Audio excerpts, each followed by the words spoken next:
Hello and welcome students. It's me Priyanka, your moral science and general knowledge teacher. Here in this video we will complete our chapter 3. जो हमारा chapter 3 बाकी था ना, जैसे आपने देखा होगा 1 मंथ पहले ही ये पढ़ाई हो चुकी थी ये चैप्टर, लेकिन इसके क्वेश्चन आंसर वर्ड मीनिंग ये सारे कुछ बाकी थे अभी। तो अभी इस वीडियो में हम चैप्टर 3 को क्या करना है, उसको फिनिश करना है। तो हमारा टॉपिक क्या था, सेव इन्वायरमेंट।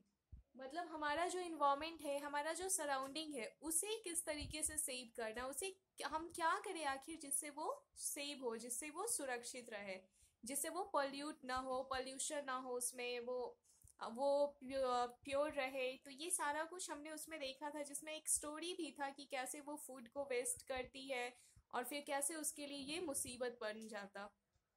तो हमें क्या करना चाहिए, हमारा जो नेचुरल रिसोर्सेज है उसको सही तरीके से यूटिलाइज करना चाहिए, वेस्ट नहीं करना चाहिए। मतलब किसी भी चीज़ को बर्बाद नहीं करना चाहिए, उसका सही तरीके से यूटिलाइजेशन कीजिए, जितना हमें ज़रूरत है उतना ही करने का हम कोशिश करें। तो यही था ना।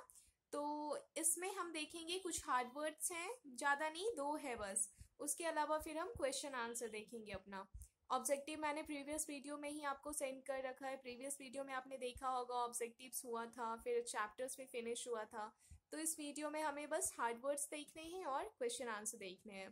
तो फर्स्ट है हमारा पायरेट्स। तो पायरेट्स किसको कहते हैं? पायरेट्स कहते हैं people who rob ship. Ship आपको पता है ना, जहाज जो पानी में चलता, शिप। वो शिप, वो भेड़ वाला अलग है, ये शिप है, SHIP। तो पायरेट्स उसको कहते हैं जो आक्रमण करते हैं, जो अटैक करते हैं शिप पे, और उसका सारा जितना भी खजाना होता है, जितनी भी चीजें होते, उसे वो चुरा ले जाते हैं। तो उसे हम कहते हैं पायरेट्स। जैसे आपने ये सुना होगा ना, पायरेट्स ऑफ द कैरेबियन सी।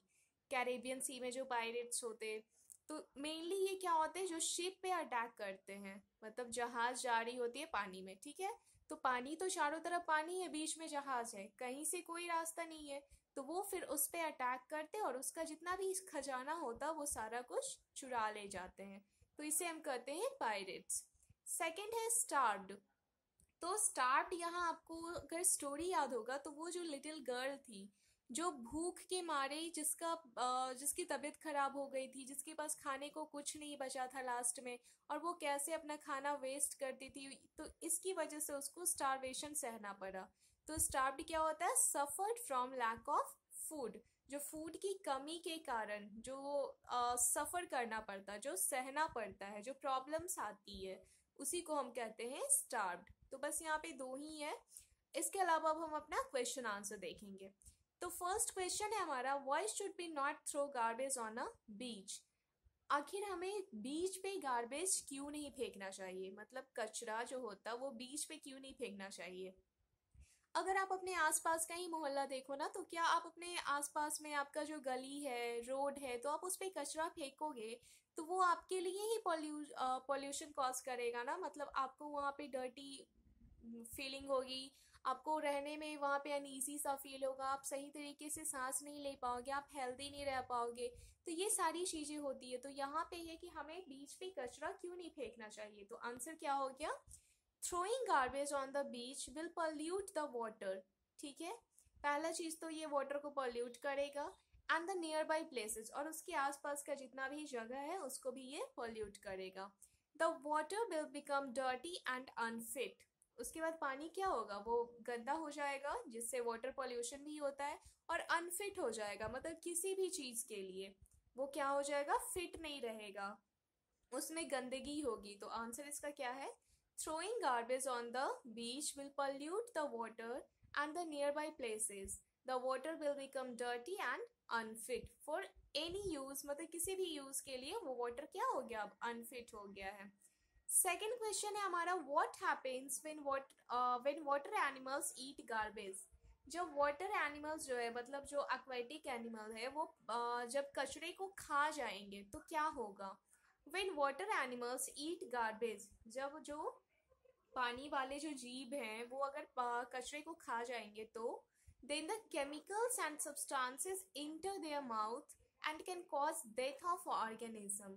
तो जो केमिकल्स है, जो सब्सटेंस है, जो पॉल्यूट हो चुका है, गार्बेज क्या होता है, कचरा होता है, मतलब जो हमारे यूज का नहीं है वो हो गया गार्बेज। तो कचरा को तो लोग फेंकते हैं ना, और अगर कोई उसे खा रहा है तो ये तो उसके लिए क्या होगा, अच्छा है या बुरा है? तो ऑब्वियसली क्या होगा, ये बुरा है। उनके डेथ का भी कारण हो सकता। तो क्या हो गया, when water animals eat garbage then the chemicals and substances enter their mouth and can cause death of organism, और इससे लास्टली क्या हो सकता है, उस ऑर्गेनिज्म का डेथ भी हो सकता है। थर्ड क्वेश्चन है हमारा। थर्ड क्या है, why should be not use plastic bag. हम लोग को प्लास्टिक बैग का यूज हमें क्यों नहीं करना चाहिए? तो इसके बहुत सा रीजन है ना। पहला चीज कि वो नॉन बायोडिग्रेडेबल सब्सटेंस है, मीन्स वो नेचर में सॉइल में डिग्रेड नहीं हो पाता, और इसलिए हमेशा बोला जाता है ना कि आप जूट बैग का यूज करो। बीच में तो प्लास्टिक बैन भी हो गया था, लेकिन फिर क्या हुआ, लोगों ने उसको सही तरीके से फॉलो नहीं किया। तो थर्ड का आंसर है, we should not use plastic bags because it is a non biodegradable substance. पहला चीज क्या है कि वो नॉन बायोडिग्रेडेबल सब्सटेंस है। It does not degrade with the soil, ये सॉइल के साथ मिक्सअप नहीं हो पाता, मतलब डिग्रेड नहीं हो पाता। And harmful chemicals used in the plastic is dangerous for living beings. और जो प्लास्टिक को बनाने में बहुत सा हार्मफुल केमिकल्स का यूज होता है, जो कि क्या है, एनिमल्स के लिए, प्लांट्स के, एनिमल्स के लिए, ह्यूमन बींग्स के लिए वो बहुत ज़्यादा ड्रेडफुल है, बहुत ज़्यादा डेंजरस है। अगर मान लो किसी स्ट्रे डॉग्स या फिर स्ट्रे एनिमल्स ने प्लास्टिक को इनहेल कर लिया, खा लिया, उसे अपने अंदर ले लिया, तो फिर क्या होगा, केमिकल्स की वजह से उनका डेथ भी हो सकता है। तो ये सारा रीज़न है जिसकी वजह से हमें प्लास्टिक बैग का यूज़ नहीं करना चाहिए।